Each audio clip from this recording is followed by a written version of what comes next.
Well, hello indie people, how are you guys doing? Today we're going to be having a discussion / rant because I want to talk about small YouTubers.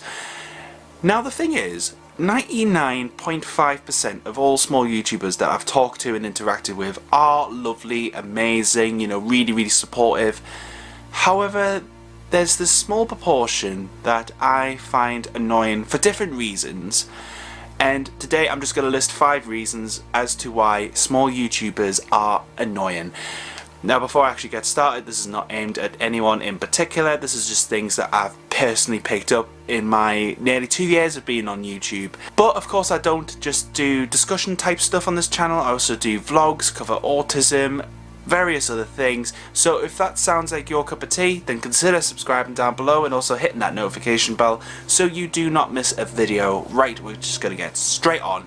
The first thing that I find annoying about small YouTubers is when you give feedback. I like giving feedback to channels. Sometimes I just don't have the time, unfortunately, but it's something that I do love doing, trying to help others in the small YouTuber community and help each other grow. Sometimes, however, there are people, when you give them constructive feedback, like it's well thought out and there's just things that you think they could improve on based on your experiences or experiences you've gained elsewhere, but they don't take this feedback on board and they feel like it's a personal attack on them, criticizing their channel even though they've actually asked for feedback themselves. Now the thing is with feedback, if you're asking for it, you're obviously opening yourself up to people that don't know you, don't know your channel, and asking them to take time out of their days to give you feedback, which they don't have to do, but they do it anyway just to help out because people are nice in the small YouTuber community. People are really nice and give a lot of their time to the small YouTuber community. But when people complain about the feedback that they've been given or are very aggressive about the fact that someone's given them constructive criticism about the work they've done on the videos or their channel or whatever, it's not a very nice thing. I mean, for example, I posted in a Facebook group called Small YouTubers Community, which is absolutely amazing. It's probably one of the best Facebook groups out there for small creators. I'll leave it down below for you guys so you can check it out. Like, everyone is just absolutely lovely on there. Honestly, it's top notch.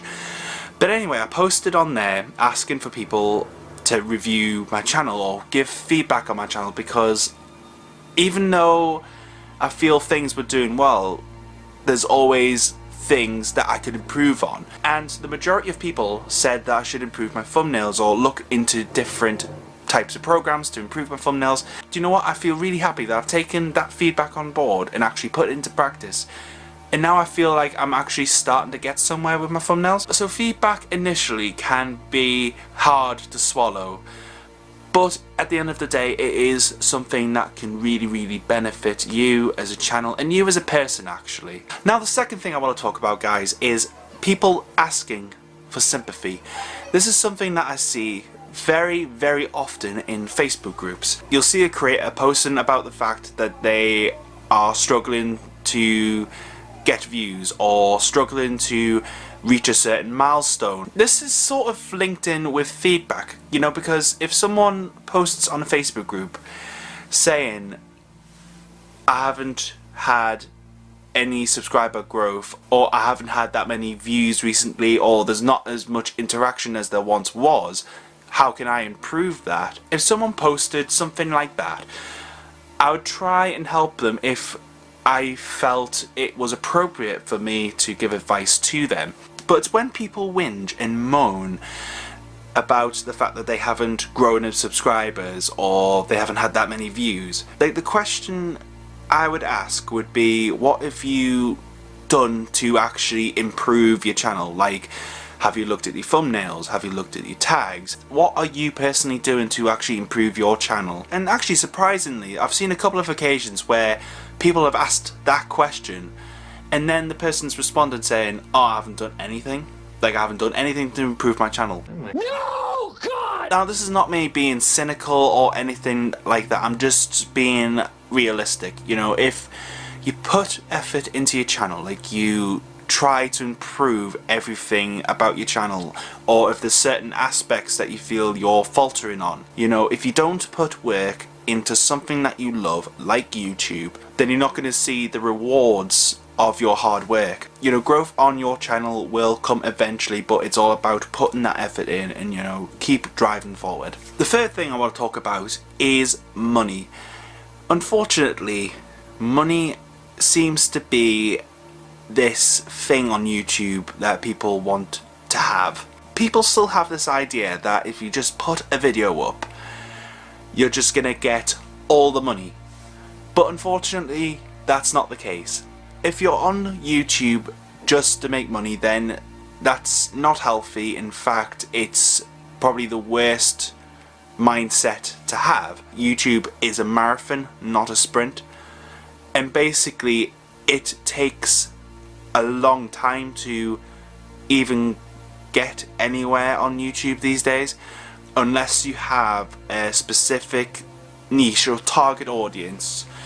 Then it's going to be very, very difficult to, you know, reach that goal of, you know, being able to make a living off YouTube.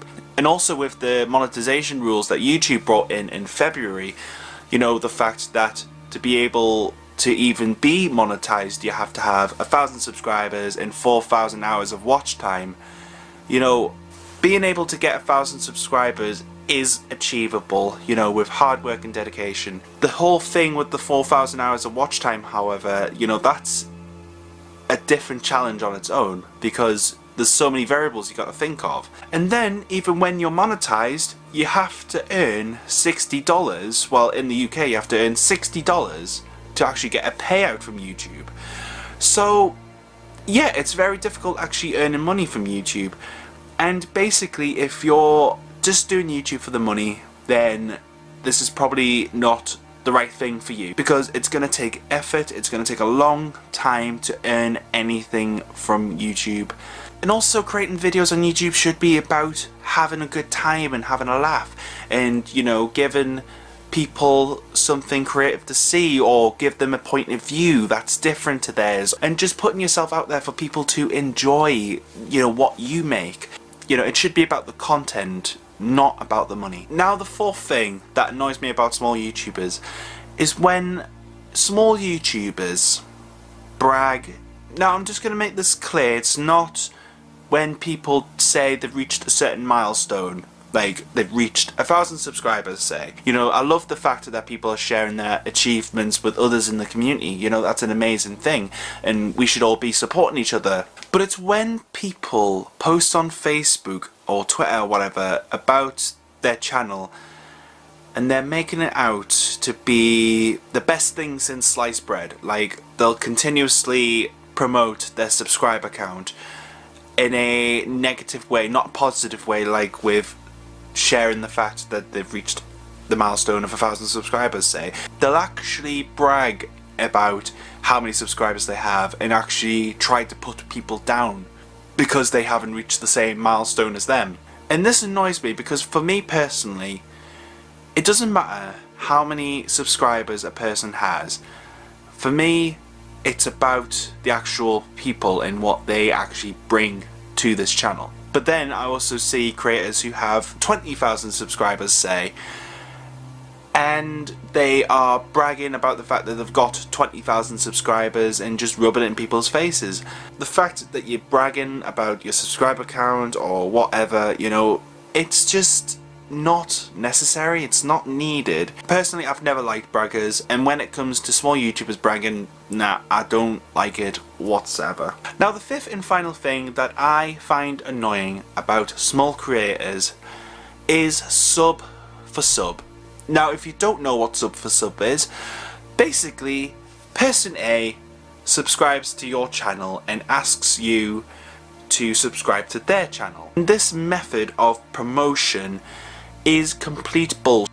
It doesn't work, and in fact, it's the most toxic thing for your YouTube channel. Because basically, if you just do sub for sub, yeah, you might have X amount of subscribers. However, they're effectively dead because they're not engaging with your videos.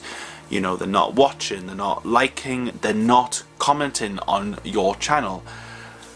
So therefore, your channel is effectively dead.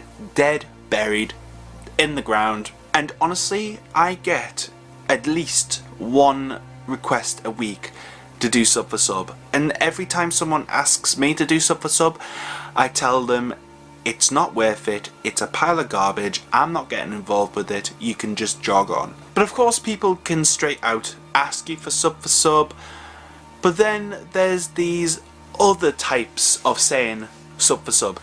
Like, I've had comments on my videos before where they've said, oh, I really like your video, you know, you have a really great personality, why don't we be friends? Now I find that kind of comment suspicious because it's a way of promoting your channel on my video, for one, which I'm not a big fan of, you know, self-promotion on other people's channels. I just find that completely distasteful. So to ask me to go over to your channel to have a look at it, I'm a little bit iffy with it, if I'm perfectly honest. If it's the first time I've seen you comment on one of my videos as well, you know, I find it just, I don't know, I just find it uncomfortable and I just don't engage with that. And also the thing with sub for sub is actually it's against YouTube terms and conditions, because that type of growth is not organic growth and YouTube will eventually pick up on it, especially if you grow to a certain subscriber count or whatever. You effectively run the risk of losing your channel, like getting it terminated, and then